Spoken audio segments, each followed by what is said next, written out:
Tonight on News 5 Live, an update on the budget consultations as the government prepares for the new financial year. We'll tell you what the new PAC chair says about the reconstituted committee. Our news team goes back to the KHMH COVID unit for a look at the challenges of treating the novel coronavirus. And we'll take you to Orange Walk to hear the inspiring story of a young entrepreneur overcoming multiple challenges. Details of these stories and more coming up in tonight's newscast.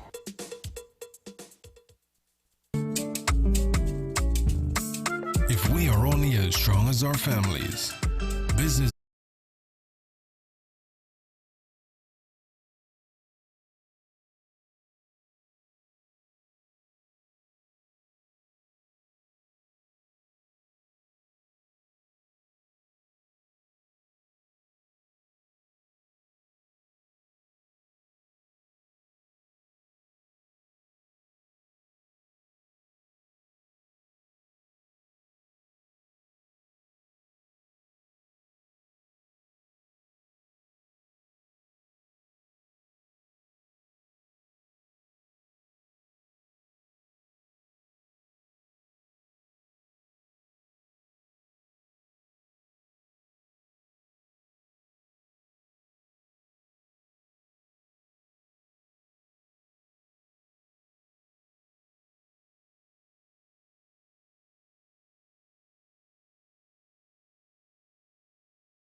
This newscast is brought to you by the Belize Bank Limited.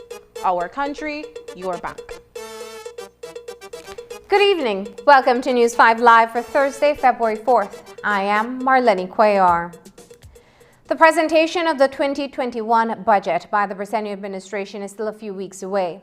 But putting together the financial plan, despite severe austerity, is well underway. Earlier this week, Prime Minister John Briceño and Minister of State Christopher Coye, along with several other government officials, sat down with the business community to discuss Belize's economic situation. The Belize Chamber of Commerce and Industry and the Belize Business Bureau shared concerns about government's plan for economic recovery amid the COVID-19 pandemic. The discussions are part of a series of consultations with various representative organizations, including the unions and other social partners. In the coming days, other ministers from Briceño's cabinet will be meeting with the churches and the agro-productive sector to hammer out the way forward in the wake of what is described as chronic mismanagement of the economy. Minister Chris Coye provides additional information on the ongoing meetings. That process has commenced. So at this point in time, we have already met with the Chamber of Commerce and the Belize Business Bureau. So in terms of private sector, social partner, we had met with them earlier this week. The intent is to meet with other social partners next week, as well as the agro-productive sector. So that will include the Council of Churches and the NGOs. As far as the unions are concerned, that will be a different team comprised of Minister Fonseca, Minister Hyde, and Minister Usher, and they will be meeting with the unions. So far as Prime Minister and I, we are the ones meeting with the other social partners along with the CEO. What has been the reception of the business community to what you guys are presenting? I know the Prime Minister has gone on record to say that the country and government by extension is essentially cash-strapped. In terms of what you guys are bringing to the table to the business community, how well was that received and what were some of the concerns on their end? I think it was important for us to set out the context, the current state of affairs, both in terms of the overall economy as well as the state of public finances. So we went into some level of detail with the business community on that to lay out where things stand. And in terms of the economy, the numbers are reflecting, according to central bank, that there was roughly a 17% contraction in the economy. We went through the impact that has in terms of unemployment. The unemployment rate jumping from roughly 10% in the prior year to almost 30%, so a triple increase, and as well the underemployment rate jumping from 22% to 38%. So we have 68% of our labor force looking for work. The outlook for the upcoming financial year is not promising. The government of Belize has been operating in the red before the COVID-19 pandemic, which has only made matters worse for our local economy. A new fiscal calendar will be rolled out on April 1st, but there won't be any celebration. Those 12 months will be dedicated to paying debts and steering the economy in a positive trend. As it stands, a debt of $2 billion has accrued over the past 10 years, which does not include the super bond. According to Minister of State Koi, there is an existing shortfall of 30% in government revenues. We have the debt in a matter of a decade having increased by roughly $2 billion. So we have close to $4.2 billion in debt. This is not all external debt. Our external debt is in the range of certainly the commercial creditors around 1.2 billion, but in total around 1.7. And we have domestic debt now, which skyrocketed over the past few years to around $1.3, $1.4 billion. And that puts us in a difficult situation as day in, day out, we have a shortfall. 36 cents of every dollar that is spent is being borrowed right now. And that's where we have a truly difficult situation so far as government finances are concerned. We really have an immense shortfall of 30% in revenues, over 300 million in revenues, but not a comparable shortfall in expenditures. So because of that, because expenditures in emoluments, for example, in wages and salaries having actually gone up, marginally so, but having gone up slightly, and capital expenditures having gone up around $70 million to 346 million. The imbalance is further exacerbated. The super bond stands at roughly 1.2 billion Belize dollars, with an interest payment of $12 million due in May. In 2020, when the COVID-19 pandemic began affecting the government's bottom line, the Barrow administration turned to bondholders seeking permission to capitalize interest on $525 million US. It effectively avoided paying interest at the time. However, the borrowing charge was simply delayed. Instead, the interest was added on. Belize has since gone from meeting the payments on a semi-annual basis to quarterly. With respect to the external debt, the bulk of it is that has been referred to as the super bond. That is now over 550 million US, because last year, I think it was roughly around 525 US, a little more, a little less. But government to the bondholders and capital got an agreement for the capitalization of the interest. That means that it didn't have to be paid then, but it doesn't mean that that interest disappeared. That interest was an add-on. So now additional interest now has to be paid as well. So that puts us to over 550 million in debt. The quarterly payment, because it was initially a semi-annual payment that was being made, but because Belize effectively had its challenges, there were immediate adjustments to how Belize has to pay, and that meant it had to start paying quarterly. That first quarterly payment would become due in May of this year, and that would be $6.5 million US. The Public Accounts Committee will be expanded to include 3 social partner senators. The government will introduce a statutory instrument to reconstitute the membership in Parliament on Friday. The Public Accounts Committee will now be comprised of 4 members from government, 2 members from the opposition, and 3 social partners to be nominated by the President of the Senate. The committee also has a new chairperson. The task force assigned oversight of government's expenditures will be led by former UDP Minister Tracy Panton and will be renamed to reflect the addition of its new members. According to former Chairman Julius Espat, the committee's sessions will be open to the public and will also be televised and to ensure transparency in the process. Insofar as the existing workload, Espat says that there are many reports dating back to 2008 that have not been reviewed.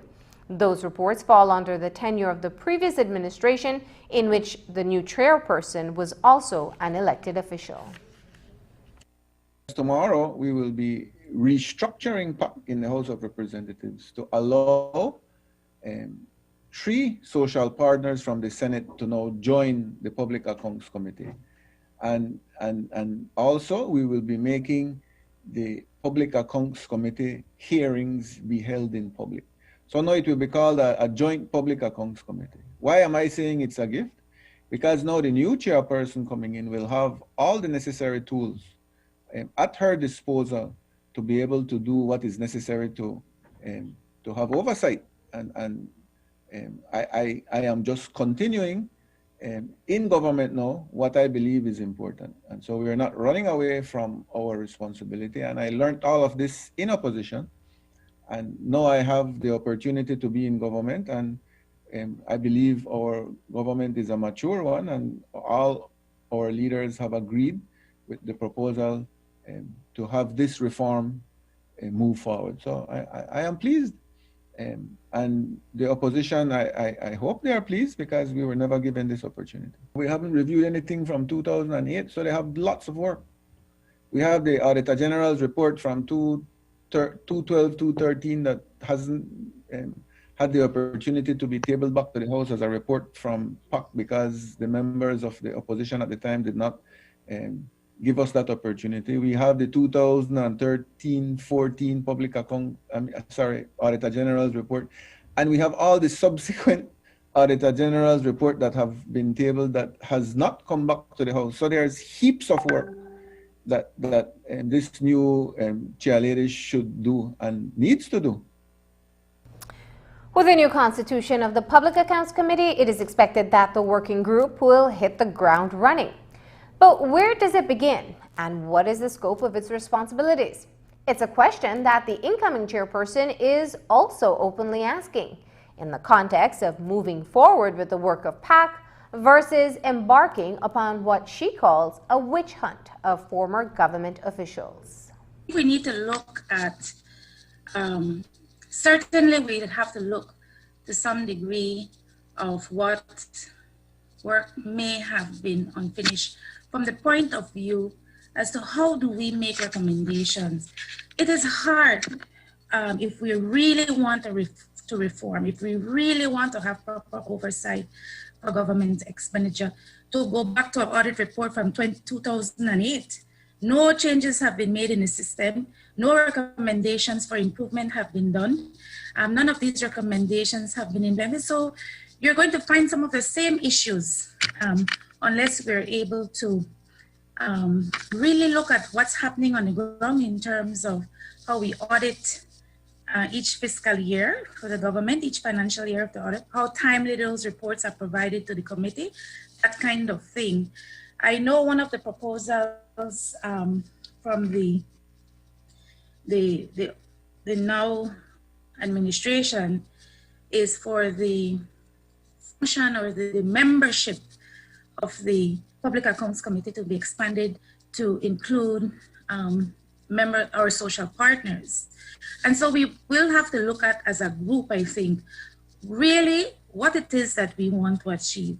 We want to use the Public Accounts Committee to flag or to witch hunt, or do we want to use the Public Accounts Committee to make meaningful changes in the system? Prior to the general election, the opposition had announced as part of its manifesto commitments some recommended changes to the Public Accounts Committee, which I believe should be discussed sometime shortly. Those proposals have not been shared with the opposition as yet. And so it is a part of their reform agenda, but we haven't had a chance to look at the proposals, to discuss the proposals, or to determine what proposals we feel will serve in the best interests of the role and function I would play as the chairperson. When we come back, 10 months of treating critical COVID patients. We hear from the doctors on the front line.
and it's time to jump on board and welcome the awesome perks that eCash has to offer for everyone.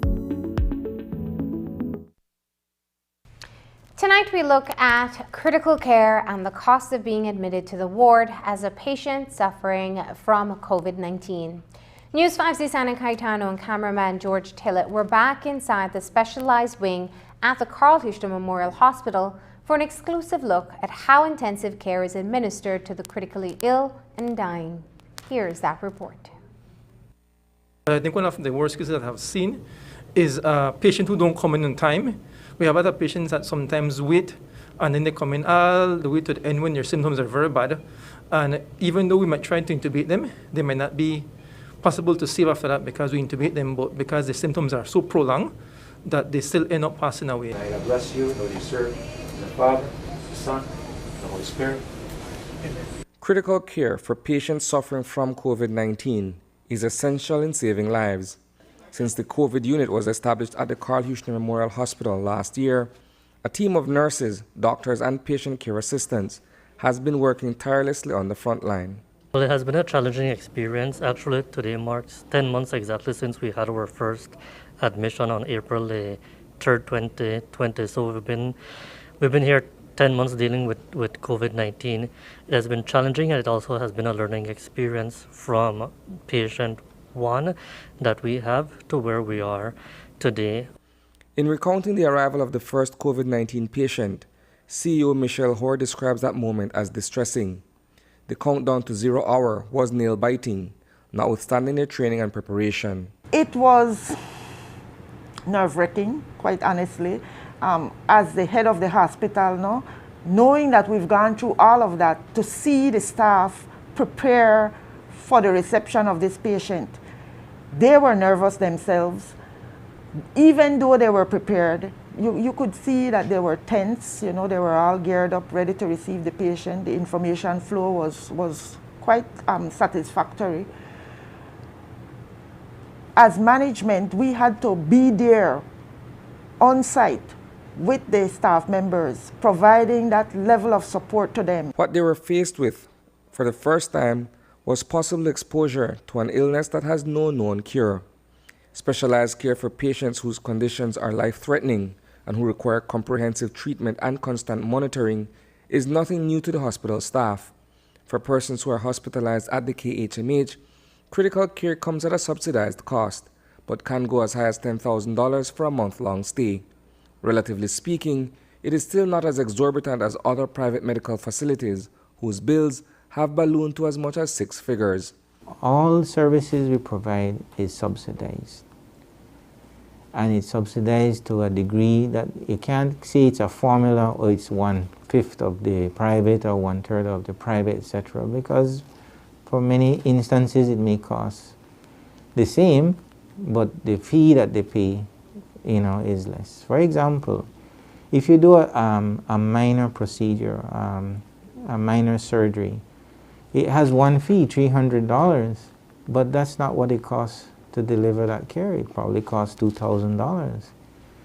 So similarly, where it comes to the COVID treatment or the experience for that, if I walk you through a patient who has COVID, on an ordinary day, there are 12-hour shifts that the nurses do, and they would go in or be with the patient sometimes for prolonged periods. And that is what's taken into consideration when a bill is being calculated. These costs, again, it's not something that is just suddenly pulled out of the sky. We think about all the way that pricing is done as a reflection to just try to recover not even costs that the institution invests in medication and other things.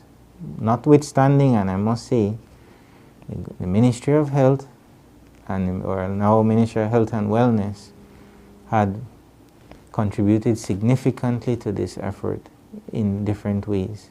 And we have also benefited from the largesse of our community. Since the beginning of this effort, the business community has been very instrumental in donating equipment and other resources to the KHMH COVID unit. Reporting for News 5, I am Sana Caetano. Over the weekend, the National Trade Union Congress of Belize held its annual general meeting virtually under the theme NTUCB, Overcoming the Challenges, Living Our Purpose, Realizing Meaningful Reforms. A new executive team was announced with Luis Martinez as the president. Martinez says that one of the pressing issues for the NTUCB is the Labor Complaints Tribunal. The law provides for the Labor Complaints Tribunal, which is tasked with providing a fair and impartial appeal process from complaints of unfair dismissal and wrongful terminations. Martinez says the tribunal needs to be reactivated. We could say that for almost 2 decades, the tribunal has been defunct, and only in 2020 they had named a new tribunal. The chair had now been ascended to the Senate as a senator, right? So this leaves the government with the responsibility to name a new chair so that we could get that ball rolling. Our hope is that that new chair would be a person with towering and immense integrity and will to be committed to ensure that the tribunal operates. It's unfair for workers to be suffering and they don't have anywhere to go. So we want to ensure that that avenue is open for the working class. Another issue that Martinez hopes to tackle during his time as president of the NTUCB is the Occupational Safety and Health Bill. Martinez aims to revive the discussion and talks of the OSH bill with the Briceño administration. OSH has been a long jogging matter, and so I had mentioned before that OSH is one of our pet peeves, occupational and health safety. We cannot run away from occupational and health safety. We've seen, and it's a travesty to see that when it is only when there is a serious incident, for example, when we had that tragedy in the Belize City Center where a guy died, and that is when, I think it was in 2019, and so the government of Belize at that time had sent out a press release and gave committal to ensure that there will be a passage of that of the occupational and health safety, right? So and then now we have COVID-19, a whole lot of issues, so we have to ensure that workers continue to work in healthy and safe environment. We have been working closely with the chamber to review the bill, and certainly that should be going back to labor. So we will be working together on the occupational and health safety. Last month, Prime Minister John Briceño signed an order convening a commission of inquiry to investigate the sale of government assets between October 2019 and November 2020. Senior Counsel Andrew Marshallek chairs the commission, and he's accompanied by Belize Chamber of Commerce and Industry representative Marcelo Blake. And the representative for the Public Service Union is Luke Martinez.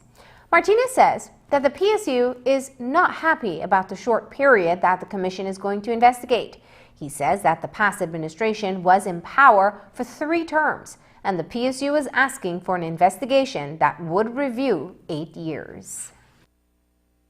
The Public Service Union is not satisfied with the 1 year or 13 months time period for the investigation, and that is certainly not going to yield the answers that the people are looking for. So originally, when we wrote to the Financial Secretary last year, we had requested 8 years, and so to get 1 year, that is not acceptable for the Public Service Union, and so the Public Service Union will get to the table and recommend to the Prime Minister to revisit the 1 year period. But isn't 8 years going way too far back, and it might take longer for the investigation? We could go to the table. We could go back to the table and meet somewhere in the middle. But 1 year, 1 year isn't going. It's not acceptable. It is not. Because those are the assets of the government. The assets of the government of Belize belongs to the people. And so we have to be able to ensure that we take proper care, proper account of the assets of the government of Belize. And so that is what that is one of the primary aims of the Public Service Union. And so the Public Service Union is going to reach out to the Prime Minister and see how we could revisit that 1 year period. After the break, we'll show you a new third-party candidate in the Belize City municipal elections.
Contact your local waste management agency or visit stopthepops.com for more details. Sometimes danger lurks where you least expect it. The more you know, the healthier you can grow.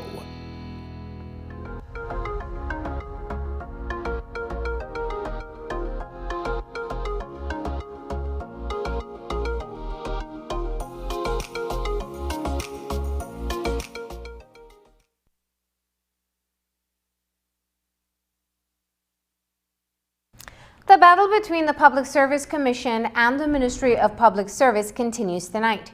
The 5 commission members are refusing to step down, something that Prime Minister John Brisenia said they should have done since November 12th. It is common that whenever there is a change in administration, politically appointed commissions and board members resign. But that is not the case with the Public Service Commission. Chairman Charles Gibson and the other members refuse to leave. The Public Service Union has been monitoring the fight and says that the Constitution needs to be upheld. It's a complex issue, to say the least, for the PSU, primarily because the Constitution is clear where the appointment of these members is concerned. The Constitution is also clear in terms of their removal. However, we are not naive to the fact that some members of the Commission are viewed and can be viewed as purely political.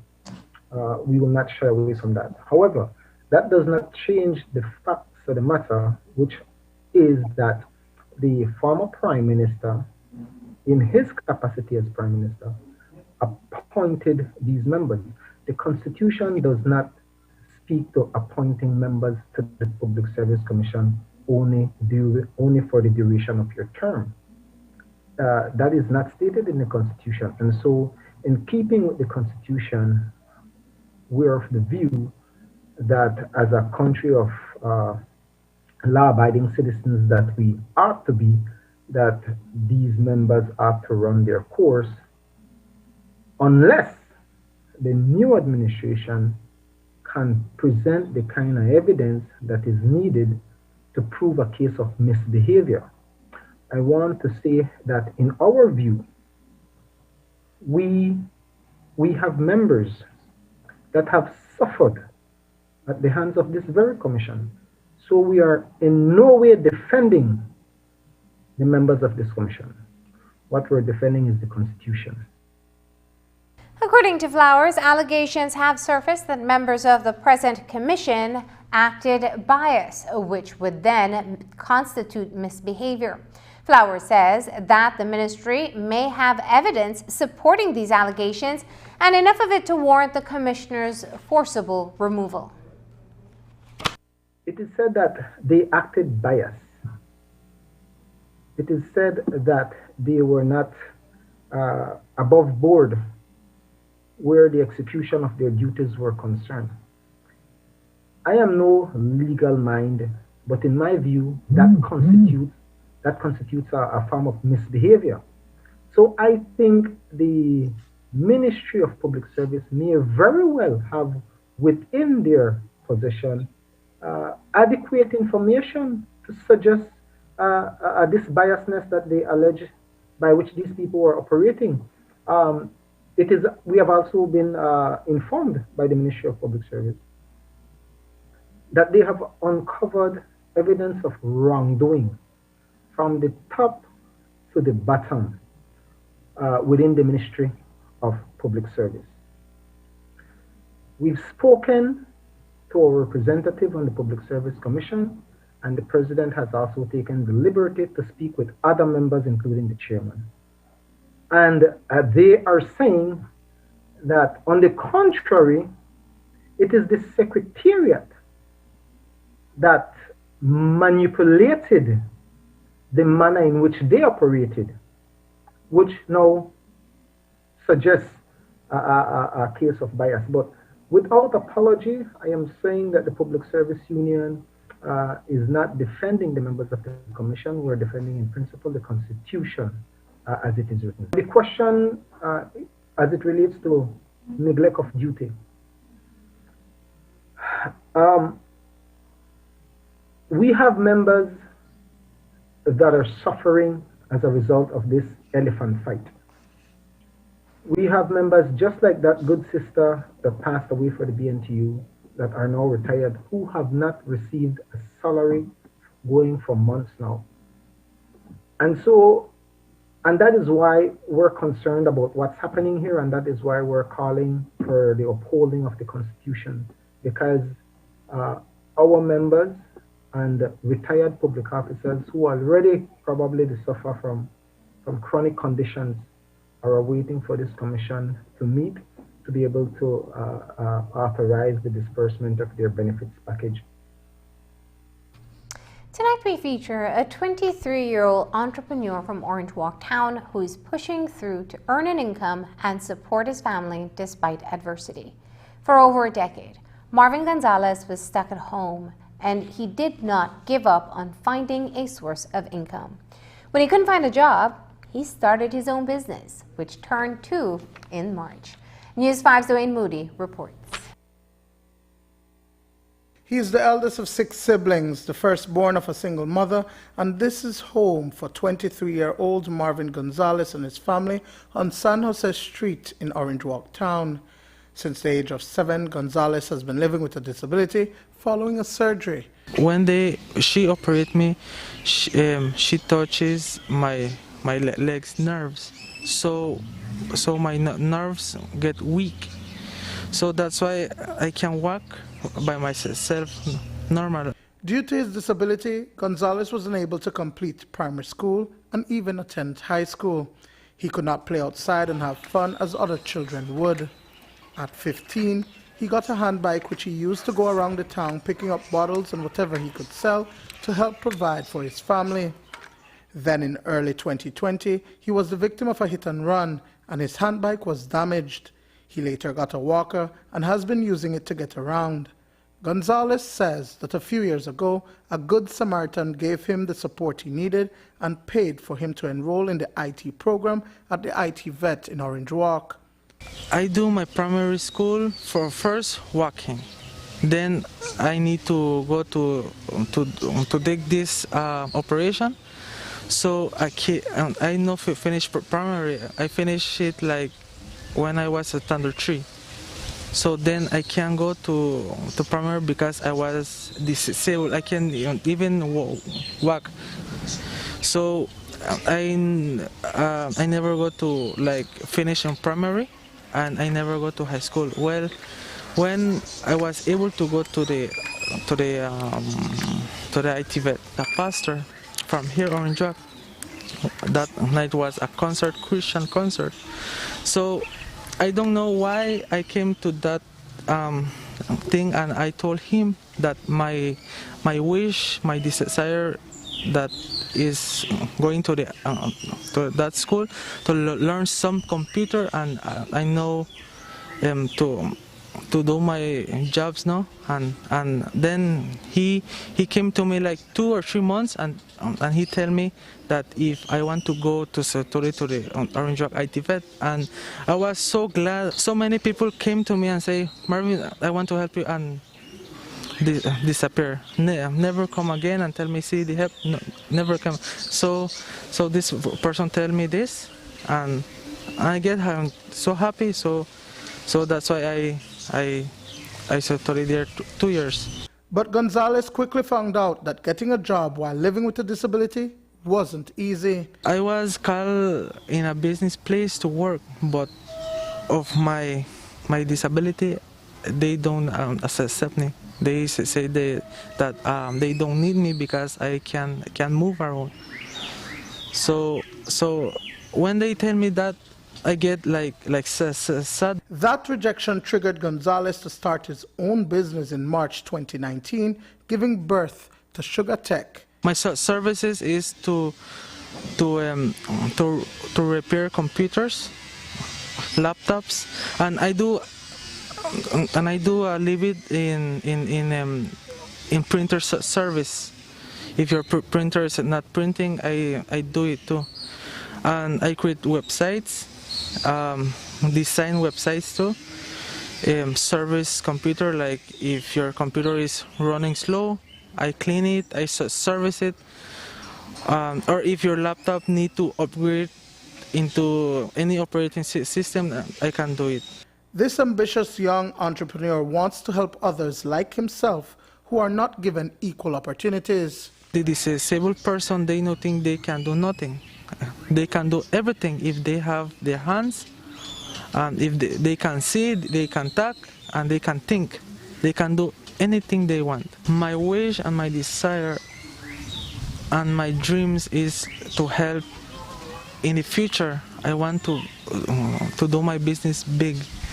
I want to employ a lot of people that are disabled. That is my dream. Gonzalez says that he's been informed that he has a 90% chance of walking on his own with therapy, and now that's his new financial goal.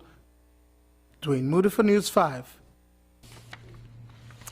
He is 20 years old and Patrick Williams is entering politics. He says that he closely monitored the campaign trail of the two major political parties for weeks, but it was the Belize Progressive Party that caught Williams' attention. He is running for municipal elections under the Green banner and says he is chosen to do so because he believes that a third-party councillor will bring the balance needed. While he is a newcomer, Williams has already started to do some work around the city. I chose the Belize Progressive Party because I personally believe that they have a clean slate. They've never had issues in the past, and for a third party, a third person in elections, I believe it would bring balance among the two sides. I believe I'm a person with a big heart and good interest towards the people of Belize, and I hope for the best, and I just hope I get the support from the people. Let's say if you win on March 3rd, what are some of your goals? What are some of your aims? Why is it that you entered politics? Well, a goal would be to support entrepreneurs around the city. Reason why, let's say down the road we support 5 entrepreneurs. That's 5 different businesses that will provide jobs for citizens in Belize. My intention is to find ways to provide jobs because we, in this day and age now, we need jobs. People are losing their jobs due to the coronavirus, and we need to find a way to sustain the city. I've been doing work through the North Creek area. I'm repairing the streets, I'm cleaning up the area, and I know the people around that area, are very happy to see that work is being done because they've been neglected for years. Minister of Agriculture, Food Security and Enterprise, Abelard Amai, has been on a countrywide tour in the past weeks. He's been visiting farmers and other producers in the agro-productive sector. The tour took him to Central Farm today to learn more about the sheep and goat breeding project. It's a joint venture between Taiwan and Belize, through which quality breeding stocks of sheep and goat are made available for farmers. But since the project started back in 2015, only about 20% of the goat and sheep farmers in Belize have taken advantage of the stocks. But that is about to change following Mai's tour of the facility. Here's that story. Today, the Minister of Agriculture, Abelard Amai, and Ambassador of Taiwan to Belize, Remus Lee Chen, toured the National Sheep and Goat Breeding Center at the Central Farm. It's a joint project between the Taiwanese government and the government of Belize. The project was launched 4 years ago with funding by Taiwan. The project was first introduced because sheep and goat productivity were on the decline in Belize, and so they imported 3 high-quality breeds of sheep and goat to improve the stocks in the country. While we are breeding them by groups of different genetics, the farmers are getting pure breeds of the 3 breeds of each of the 3 breeds. They're getting purebreds because we know that for a fact that the farmers need a purebred for him to be able to upgrade his quality of productivity. So of the 3 breeds that we have there, all of them are meat, for meat purposes. And we are promoting the production of meat sheep in Belize. It's a project that started with the objective of producing breeding stocks to be sold to farmers so that farmers can improve the quality of the sheep and goats that they produce. It's very important that based on the information gathered by the Minister of Agriculture, some years ago that the level of production of sheep was going down, especially the productivity due to inbreeding. Therefore, it was advised that a project of this magnitude can be brought into the country to improve the genetics. So the genetics is done by importation of breeding stocks. But while the project was created for farmers to be able to buy these purebred sheep and goat to improve their own stocks, of the 250 to 300 sheep and goat farmers across the country, only about 50 are using the imported breeds. It's Minister of Agriculture Abelardo Mai's first time to the center, and he says the reason why is because most farmers can't afford to buy them, and so he's going to change that. I'm very impressed. I think that is the way to go. There's tremendous potential. I understand that the market for sheep has shrunk because of COVID, but nevertheless, I think the objective of this project here, from what I understand it to be, is to improve the breeding stock we have, improve the genetics in the country. And from what I've seen, the three breeds, I think that we're doing very well in meeting the objectives. We have to adjust the prices to the farmers because from what I'm being told, it's a little expensive for farmers, but we're going to address that immediately. The farmers need to get these improved genetics, and they have to be able to afford it. So there's no reason for us, there's no use to have improved genetics and farmers can't afford it. Right. So we have to make it affordable to the farmers. We have seen, I think the costs have been completed, the study, and I think we are selling at $500. That's what I'm being advised to do. So we'll just finalize that this evening, and by Monday it's supposed to be out. Farmers who want these animals should be able to get them for $500, not $1,000. Since last year, the project introduced crossbreeding to make it a bit more affordable for local farmers. The project is in its second phase, which will explore marketing and promotion of sheep and goat for local consumption. Now they are entering into the second phase of this project after 4 years. In terms of the guidance and enhancement, we try to have more promotion activities, for example, like maybe some culinary activities to taste the very outstanding products of the lamb chops or mutton of actually this origin from this center. And then there will be also more marketing, education, public campaign. For, first of all, the domestic market in this country will have more appreciation, understanding, and of course, the choices and selection of the lamb chop products. Reporting for News 5, I'm Andrea Polanco. After the break, women advocates speak out against cyberbullying of female political candidates.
by Central TV and Internet. UNICEF Country Rep Alison Parker met with Minister of Foreign Affairs Eamon Courtney on Wednesday, where the UNICEF rep shared the organization's priorities and support activities in Belize with senior officials of the ministry. Among those activities include UNICEF's birth registration campaign and ongoing COVID-19 related assistance. In the meeting, opportunities to advance child protection and safeguards in Belize with a focus to recalibrate efforts in the context of the COVID-19 pandemic were discussed. While commending UNICEF, Minister Courtney addressed the urgency to review the criterion for graduating small, highly indebted middle-income countries from access to concessional resources. Today, a joint release was issued by the National Women's Commission and the Office of the Special Envoy for the Development of Families and Children, condemning all cyberbullying against women. The release comes on the heels of a video with sexual undertones casting aspersions on a young female politician who is being attacked and sexualized for entering the political field. The NWC and the Office of the Special Envoy call on authorities to investigate who is responsible and that charges should be leveled against those who reacted to the video. The release ends by saying that any form of violence against women should be condemned, especially during the election processes. Teachers of Unity Presbyterian School in Southside Belize City are tonight once again pleading for help as their classrooms have been burglarized for the second time this month. It is a perennial problem that the school has been facing, and it seems that this time they have been left alone to deal with the issue. Teacher Samantha Moody says that the school is trying its best to put preventative measures in place to stop the burglars. For the past month, we have had 2 break-ins, one at the lower division, which had effect on 3 teachers, and then we also had one upstairs that also affected 3 teachers, as the classes are adjoined to each other and we do have a door that connects them.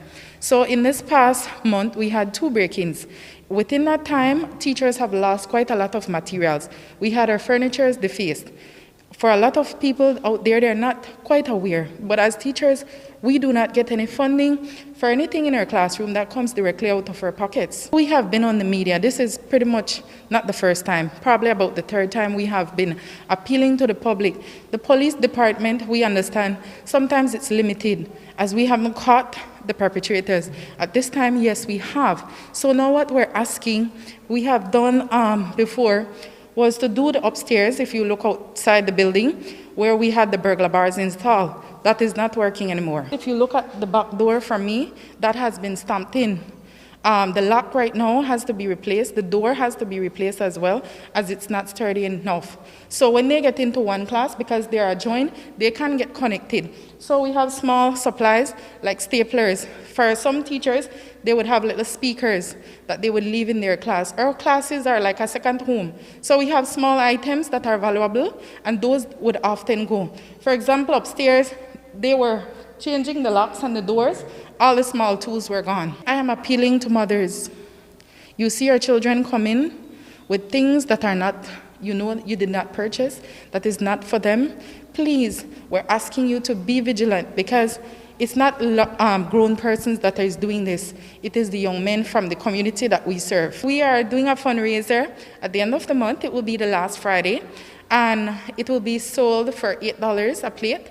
We are asking the community to come out and support us, as sometimes we don't get as much support from our parents. So we're appealing to the business community as well. If you can't provide us with some of the material for fundraiser, maybe those that would sell steel, please assist us. We want to create more bars and more safety features in the school that would prevent previous break-in. Those wishing to assist the school can contact the principal at cell phone number 606-6543.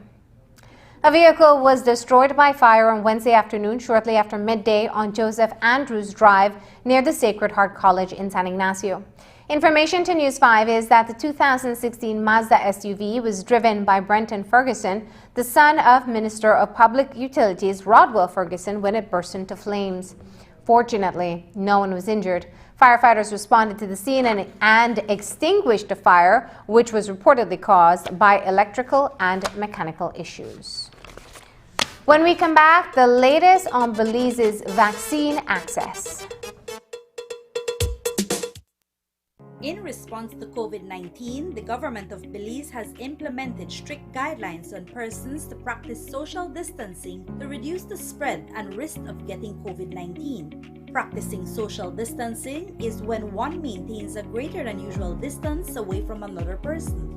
In public health, it is a practice to prevent sick persons from coming in close contact with healthy people. Recent studies are showing that social distance of 3 feet or more decreases the exposure of COVID-19. Before these restrictions, a person with COVID-19 could infect 2.5 persons in 5 days, 406 persons in 30 days. When you put into practice measures to reduce the exposure activities by half of that one infected person, in 5 days you would possibly only infect 1.25, 30 days, 15 persons. Reduce the exposure of that infected person by 75%, in 5 days you infect 0.625, in 30 days 2.5 persons. Remember, the virus does not move on its own, people move it. The more space between you and others, the harder it is for the virus to spread. A health and wellness message from your Ministry of Health. In partnership with the British High Commission.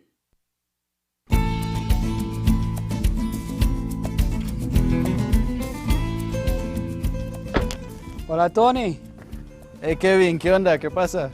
Nada, le vine a buscar porque necesito comprar más mercancías de vasos y platos desechables para mi tienda de comestible. Me estoy quedando sin esas cosas. No hombre, fíjate que desde el 15 de abril no puedo importar nada de eso y se me acaba de terminar todo lo que tenía hace como 3 semanas. Oye, pero nunca has estado sin esas cosas. ¿Qué está pasando? Mira esto. Esta es la nueva ley que prohíbe todo el uso de plásticos no reutilizables. Esos son vasos, platos, cucharas, tenedores, todo eso. Desde 15 de abril de este año no he podido importar nada de eso. A partir del 15 de enero del 2021 nadie puede fabricarlo. 15 de abril 2021 nadie lo puede vender. Y a partir del 14 de julio del 2021 si alguien te agarra con eso, te multan. Híjole, no sabía eso. Necesito cambiar algunas cosas. Les diré a mis clientes por qué esas cosas ya no están disponibles. Gracias, Antonio. Así es, cuídate.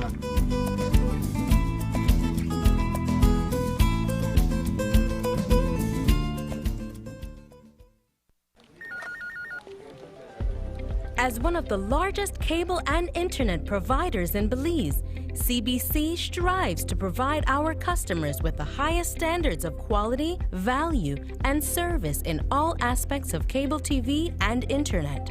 Monitoring our systems closely, our technicians combine creative planning and state-of-the-art technology with years of experience and training to develop and provide the most reliable and advanced cable and internet service to exceed your expectations. For CBC and our team of talented engineers, technicians, and customer service representatives, delivering less than the very best is never an option.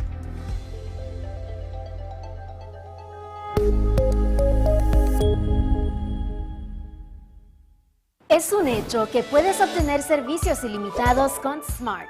¿Cansado de que se corte la línea cuando más necesitas estar conectado? Es un hecho que cuando te suscribes al plan de Smart Plus, obtienes llamadas, textos y datos ilimitados. Y también es un hecho que te puedes suscribir con un grupo de 5 miembros al plan Smart Share y hasta 40 miembros al plan Smart Enterprise para llamadas, textos y datos ilimitados. Smart tiene los verdaderos planes ilimitados. Es un hecho. Sé Smart y vive de forma Smart.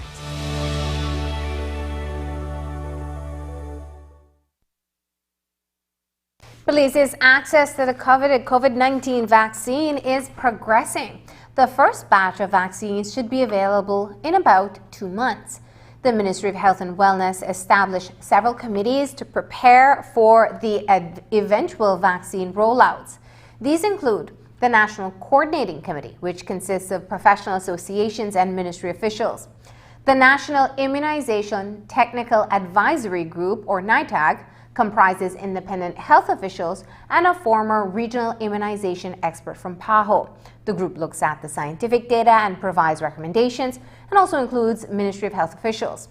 Lastly, there is the National Technical Working Group, which is planning for the vaccine rollout. Dr. Natalia Baer is the Maternal and Child Health Technical Advisor with the Ministry of Health and a National Technical Working Group member. She shares the latest on the vaccine progress in tonight's Healthy Living.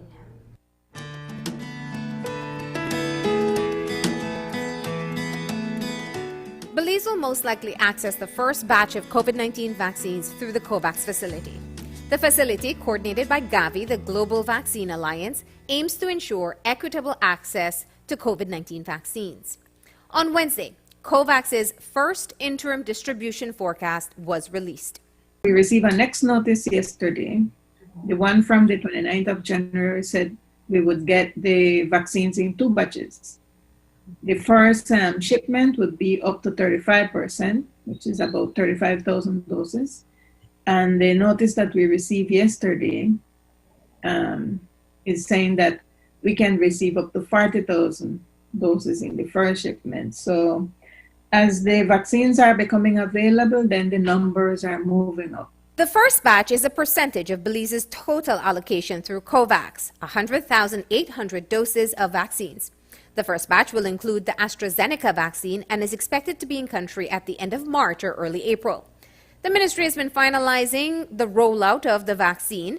And Dr. Baer notes that the ministry has some experience in this type of rollout, as they have overseen adult immunization programs before when the country first got access to the MMR vaccine.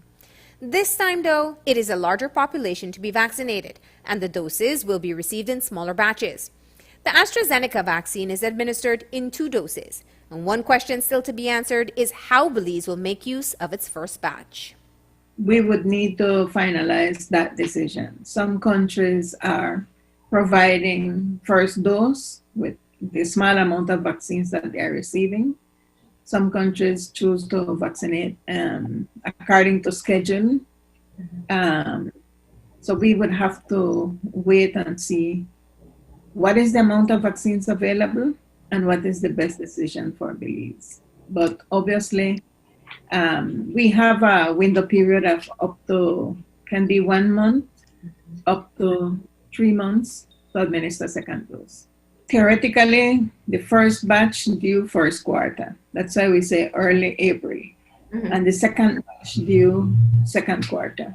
So that would mean sometime by summer, you'd get the second batch in? Yes. Some of the determining factors will be the availability of vaccines and the epidemiological profile of the country. And now, who will get first access?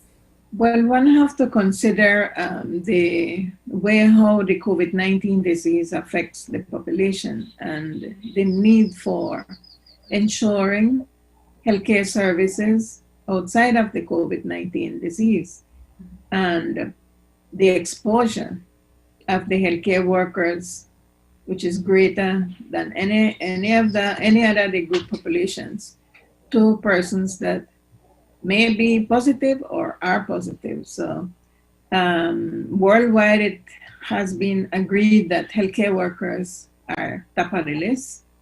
In our case, it will be healthcare workers from public and private settings. And the second group would be the elderly, because of the increase of the mortality rate with the increase of age when it comes to COVID-19. And then from there, we will focus on persons with risk factors from the other age groups. Work is ongoing to enhance the current cold chain storage in country to ensure that Belize can store other vaccines like the Pfizer vaccine, which requires ultra cold storage. And communication messages to help Belizeans understand the importance of getting vaccinated are being developed. I don't foresee much resistance because COVID-19 is not like other respiratory infections that we have. And we must remind ourselves that initially we thought it was a respiratory infection, But now we know that the receptors for the virus to enter the body and cause damage is present in many organs. We know it's a systemic disease. And then the third factor that one needs to remember is that we're having patients now clinically recovered or laboratory recovered, and they are still having signs and symptoms related to COVID-19. For how long, we don't know. So probably we are facing a new type of chronic illness secondary to COVID-19. Which is all the more reason Dr. Bear expressed that Belizeans should want to get vaccinated when it becomes available.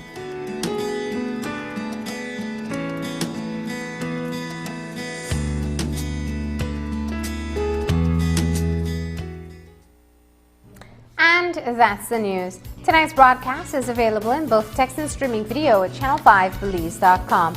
You can also connect with us on our Facebook page at News 5 Live. I'm Marlene Cuellar. Thanks for joining us. And from all of us here at News 5, please remember to wash your hands, keep your social distance, and stay safe. Good night.